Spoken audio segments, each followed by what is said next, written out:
Hello, ചീരച്ചേമ്പിൻ്റെ ഗുണങ്ങളെക്കുറിച്ചാണ് നമ്മുടെ ഇന്നത്തെ വീഡിയോയിലൂടെ ഷെയർ ചെയ്യുന്നത്. അപ്പോൾ വീഡിയോയിലേക്ക് പോകുന്നതിന് മുമ്പ് നമ്മുടെ ഈ ചാനൽ ആദ്യമായിട്ട് കാണുന്നവരാണെങ്കിൽ ഒന്ന് സബ്സ്ക്രൈബ് ചെയ്യുക. സബ്സ്ക്രൈബ് ചെയ്യുമ്പോൾ അടുത്ത് കാണുന്ന ബെല്ലൈക്കൺ കൂടി എനേബിൾ ചെയ്യുക. എന്നാൽ മാത്രമേ ഞാൻ ഫ്യൂച്ചറിലിടുന്ന എല്ലാ വീഡിയോസും നിങ്ങളുടെ മുമ്പിൽ എത്തുകയുള്ളൂ. അപ്പോൾ ഇനി വീഡിയോയിലേക്ക് പോകാം.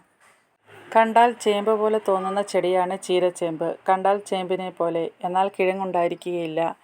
ചേമ്പ് വർഗ്ഗത്തിൽപ്പെട്ട ചീര എന്നാണ് ഇതിനെ പറയുന്നത്. ഇത് വളരെ രുചികരമായ കറി വിഭവമാണ്. മറ്റ് ചേമ്പുകളെ പോലെ ഇത് ചൊറിയില്ല എന്നതാണ് ഇതിൻ്റെ പ്രത്യേകത. രണ്ട് തരത്തിലുള്ള ചീരച്ചേമ്പുകളാണുള്ളത്, പച്ചത്തണ്ടുള്ളതും കറുത്ത തണ്ടുള്ളതും.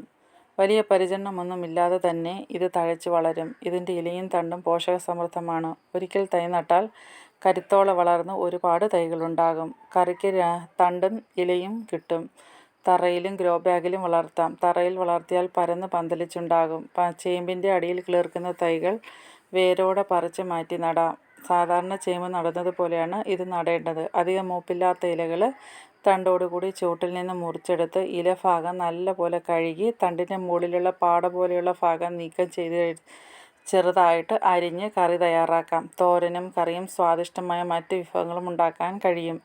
ഇതിൽ ഒരുപാട് വിറ്റാമിനുകൾ അടങ്ങിയിട്ടുണ്ട്. ഇത് കഴിക്കുന്നത് കൊണ്ട് ഒരുപാട് ഗുണങ്ങളുണ്ട്. ഹൃദയാരോഗ്യം സംരക്ഷിക്കും, രക്തസമ്മർദ്ദം കുറയ്ക്കും, ശരീരഭാരം കുറയ്ക്കും, ചർമ്മം സംരക്ഷിക്കും, കാഴ്ച വർദ്ധിക്കും, പ്രമേഹം നിയന്ത്രിക്കും, യുവത്വം നിലനിർത്തും. ഈ വീഡിയോ നിങ്ങൾക്ക് ഇഷ്ടമായാൽ ലൈക്ക് ചെയ്യുക, ഷെയർ ചെയ്യുക. നിങ്ങളുടെ അഭിപ്രായങ്ങളും നിർദ്ദേശങ്ങളും താഴെ കമൻറ്റ് ബോക്സിൽ രേഖപ്പെടുത്തുക. അടുത്ത നല്ലൊരു വീഡിയോ ആയിട്ട് വരും വരെയും ബൈ. Thank you.